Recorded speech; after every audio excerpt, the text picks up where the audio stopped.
Is your child getting enough language exposure at home? How much exposure is enough? And what can we as parents do to increase that language input? These are the questions that we'll be trying to answer in today's episode.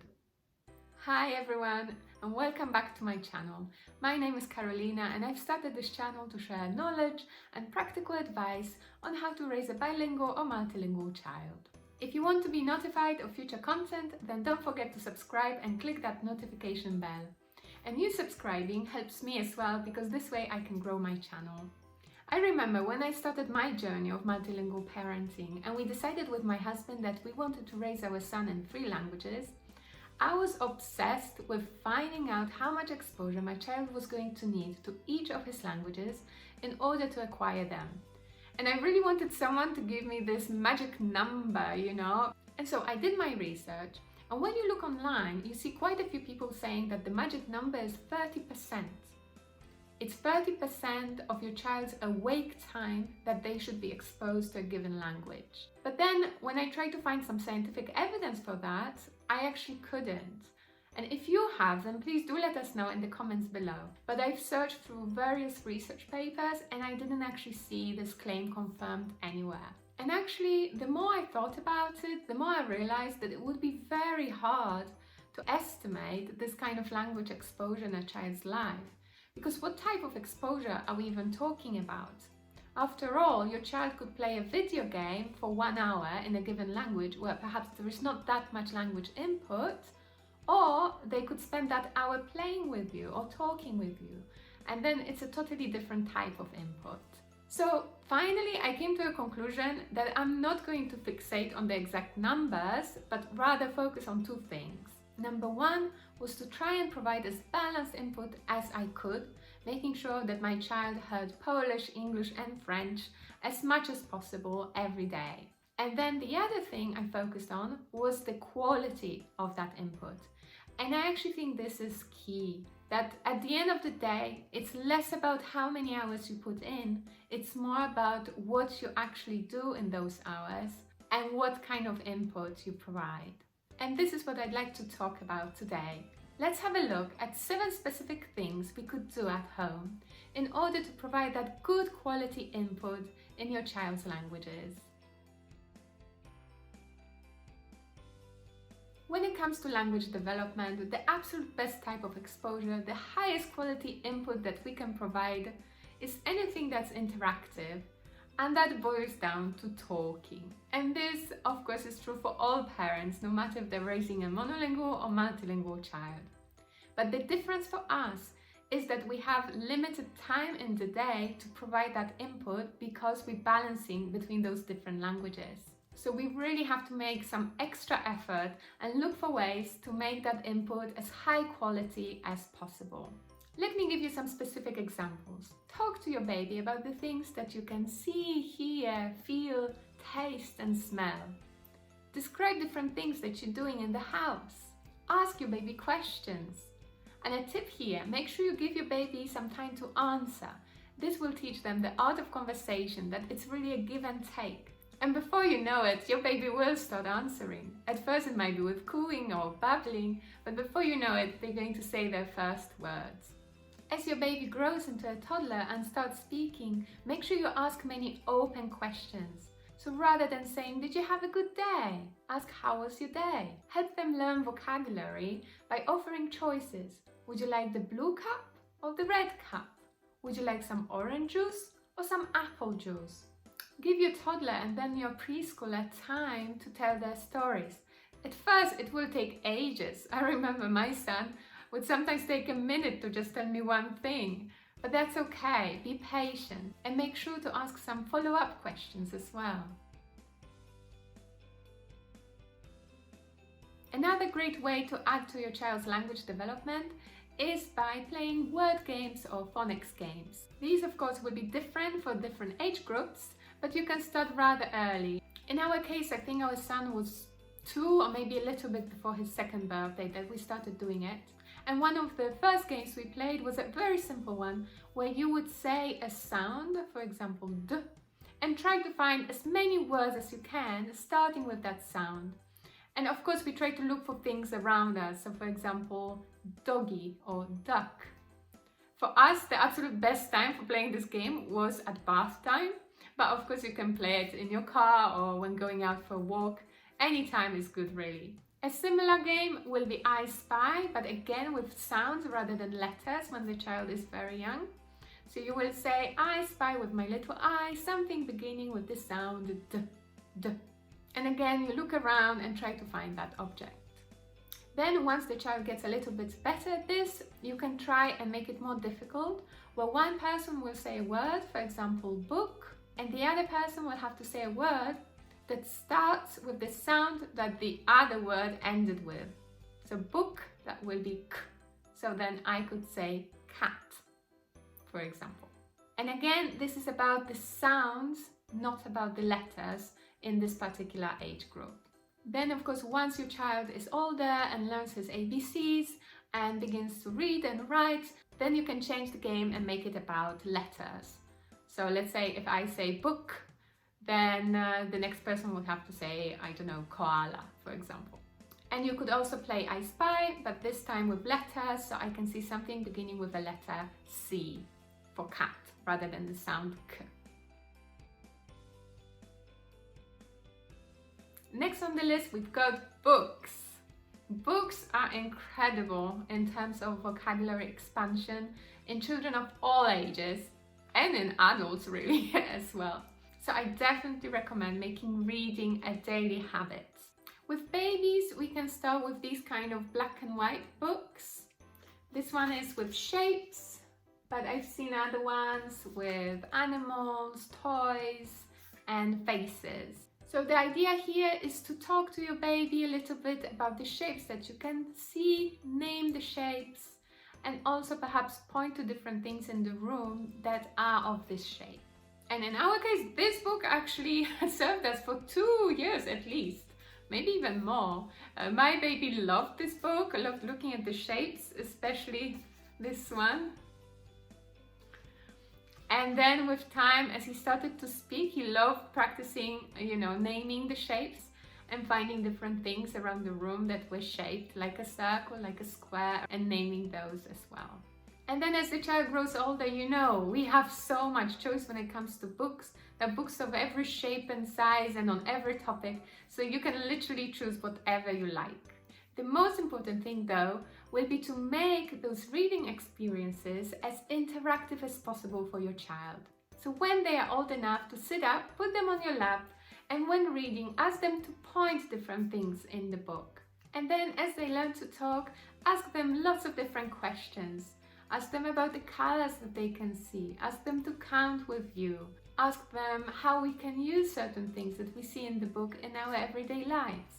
And try to make your reading as animated as you can, because that will help to keep the child's attention. And with reading, just like with talking, it's very important to introduce some healthy family habits. So it's great to have one time of day, for example, when you will always do some reading. For us, it works perfectly at bedtime. So what we do is dinner, bath, 2 books, a song, and then it's lights off every single day. Of course, there are some different times in the day when we might do some extra reading, but at least we know we've got those 2 books in the evening. Of course, books are great for all children, no matter how many languages they speak. But what's great for us, the parents of multilingual children, is that it's a great opportunity to introduce some vocabulary that maybe wouldn't come up in a regular day. Especially once your child gets older. If you send them to a monolingual school, there will be certain things they'll be learning there that you won't necessarily be discussing at home. And so buying a book on that topic is a very easy way of providing that input. Now let's talk a little bit about singing, because songs are another great way to increase that language input in the home. Of course, I know not everybody feels like they're a great singer, as some people were actually traumatized as children themselves. Perhaps you were told once that you're not very good at it and you don't really want to do it anymore. But the truth is, it doesn't matter that much if you're a great singer. What matters the most is that music really helps children learn things more easily.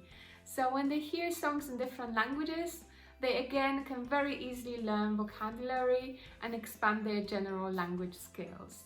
The best songs for very young children would be those where there is some kind of action or movement associated with the lyrics.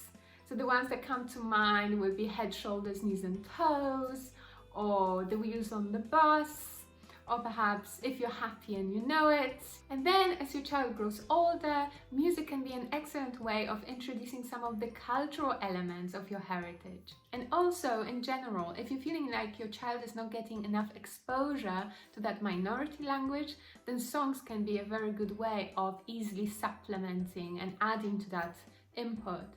Let's say you're using the one person, one language technique, and the person who's responsible for providing the minority language input is at work a lot. You can still play songs in that language or even sing them yourself if you can, because we don't necessarily have to stick to just one language when it comes to singing. Next on the list is pretend play. Research has shown many benefits of pretend play when it comes to a child's development in general, but also when it comes to language skills in particular. So how can we introduce it in our child's life? I think when a child is just a baby, then we can start with something very simple, like little puppet shows, for example. I remember when my son was a baby, had these two little finger puppets. I named them Susie and Mike, I think. And Susie and Mike, let me tell you, they went on a whole bunch of adventures, and they always talked a lot about what they experienced and what they were going to do next. And my baby loved it. I mean, he couldn't get enough of it. And then as your baby grows older, becomes a toddler or a preschooler, you can definitely help them engage in pretend play by providing lots of little objects that could be useful. You could have a little corner in the house, or a box, or a chest full of treasures that the child could use when doing pretend play. In our house, what's very popular is playing shop, it's playing detective, doctors, and what else do we do? Cooking. So in your little box, you could have some cooking utensils, you could have coins, old clothes and hats for your child to dress up. You could have some blankets or sheets for them to build a fort, and plenty of stuffed animals, of course, to play different characters. There are plenty of things we could put in that box. Really, sky's the limit, and the idea is to spark the child's imagination. Okay, so this next section is all about audio resources that are available. I think many of us as parents are trying to look for ways to limit that screen time that our child is getting in a day.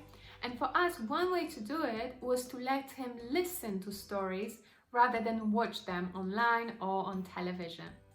And at first what we did was simply pick some, I don't know, fairy tales or stories for preschoolers on YouTube, and then we would let our son listen to them on a little speaker that he could take to his room, but we wouldn't let him watch them at the same time. And I think it's a good way of getting that language input in when you can't perhaps be with your child at a given time, but you also don't want him to spend hours and hours in front of a television screen. And as I'm sure you know, other than YouTube, there are plenty of audiobooks available in literally any library or bookshop, so there is really plenty of choice there.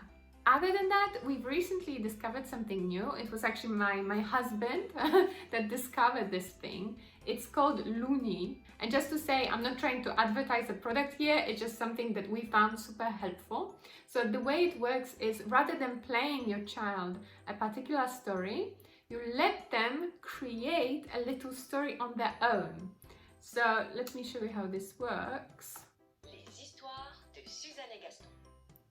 So here you have little stories where Suzanne or Gaston will be the main character, and the child gets to pick.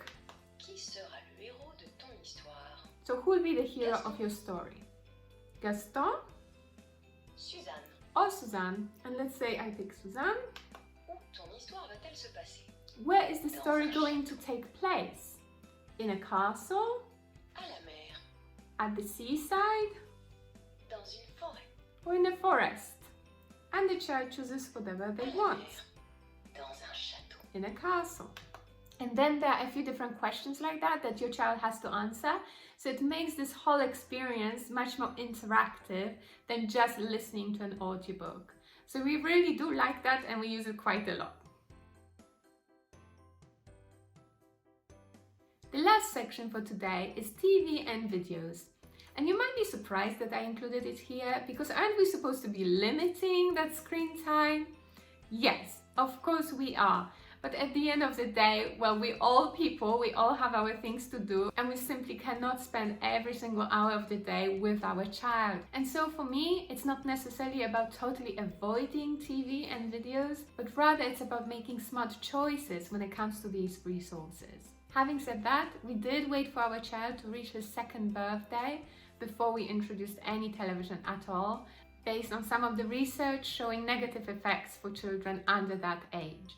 But once he turned 2, we felt like, okay, now we can introduce a little bit of TV. And at first it was very short, it was maximum 20 minutes per day. Now it's a little bit more as he grows older. And the key here is to pick those programs that are interactive. Interactive meaning where the main character will speak to the camera and will ask the child some questions. They will ask the child to count with them. They will ask the child to point to the shape that's the right one for a given puzzle. They will ask questions about different things that can be seen on the screen. So shows such as Dora the Explorer or Mickey Mouse House Club, or these days we're also watching, what is it called? Blaze and the Monster Machines. But even if your child is watching something on their own, don't forget to then ask them questions about the show once they're finished. That's just another great way to get them talking. Alright, so that concludes the list for today. Please let me know in the comments below if you found it useful, and also if there are perhaps other things that you might want to see in this channel. If you enjoyed the content today, don't forget to press that like button, and I hope to see you again soon in the next episode. Thank you very much, everyone. Bye!